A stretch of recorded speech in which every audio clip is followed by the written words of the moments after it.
Okay, so let's unpack this. Today, we're diving deep into a really big corporate shakeup, Sarepta Therapeutics. They announced this significant restructuring back on July 16th, 2025. And like you said, it's more than just cutting costs, isn't it? Oh, absolutely. It's a huge strategic pivot, and it has massive implications, really, for their collaboration with Arrowhead Pharmaceuticals. Right, the Arrowhead piece. Yeah, what's fascinating, I think, is how this restructuring, it just signals such a profound shift in Sarepta's priorities. It directly hits those partnered programs, the skeletal muscle and CNS RNA ones. CNS being central nervous system. Exactly. So we should explore how this sort of new emphasis on RNAi over gene therapy really reshapes Arrowhead's value to them, and maybe what the language they use, the leadership changes, what that tells us about the future of this alliance. Yeah, and I'll be keeping an eye out for those forward-looking statements, the bits that suggest Sarepta might be getting, well, more dependent on external RNAi platforms like Arrowhead's Thorium system, especially, for non-liver delivery. That non-hepatic capability is key. So here's where it gets really interesting, I thought. The numbers.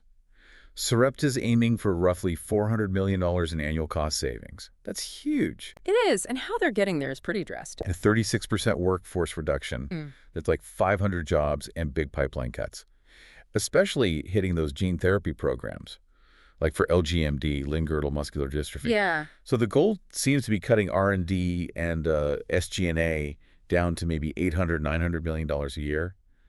Is it mainly just to make sure they can meet their, 2027 debt obligations?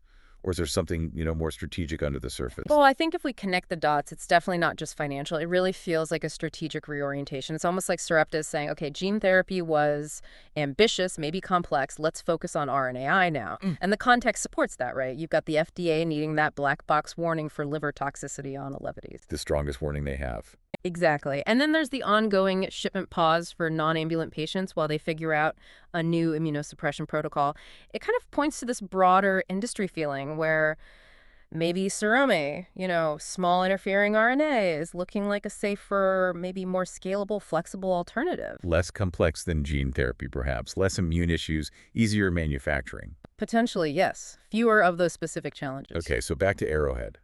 The press release, it explicitly says that exclusive siRNA collaboration, it remains in place. Up to 6 targets, muscle, CNS. Remains in place, but is that underselling it now? That's what I'm wondering. Does this whole restructuring actually elevate Arrowhead, make them even more important strategically? Are they essentially swapping out their internal gene therapy pipeline for these external RNAi partnerships? Does that mean more funding, higher priority for those joint programs? That's a really important question. And think about this. Sarepta CEO Doug Ingram, he's also on Arrowhead's board. Right, that connection. So when Sarepta talks about prioritizing a, quote, potentially best-in-class siRNA platform, and Arrowhead has those non-hepatic delivery capabilities. Meaning getting drugs to muscle, to the brain, not just the liver. Precisely.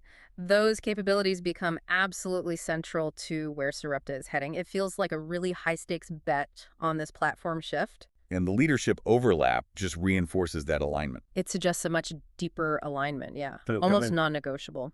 So if Arrowhead delivers good data, say, from FSHD or DM1... fascioscapulohumeral muscular dystrophy and myotonic dystrophy type 1. Right. If those early programs look promising, you could easily see that triggering, deeper co-development deals, maybe co-commercialization rights, or, down the line, even M&A talk. It definitely signals Sarepta becoming more reliant on external RNAi. So for you listening, what does all this really mean? It paints a picture of a company completely transforming itself, doesn't it? It really does. You could say this press release marks the end of Sarepta 1.0. The gene therapy pioneer. Yeah, the trailblazer. And now we're seeing the emergence of Sarepta 2.0, an RNAi-focused rare disease company, and Arrowhead looks positioned right at the heart of that, a critical engine for their future. So could Arrowhead actually become the defining alliance in this next chapter for RNAi? That's quite a thought to leave you with. Only time and, the upcoming data will really tell, won't it?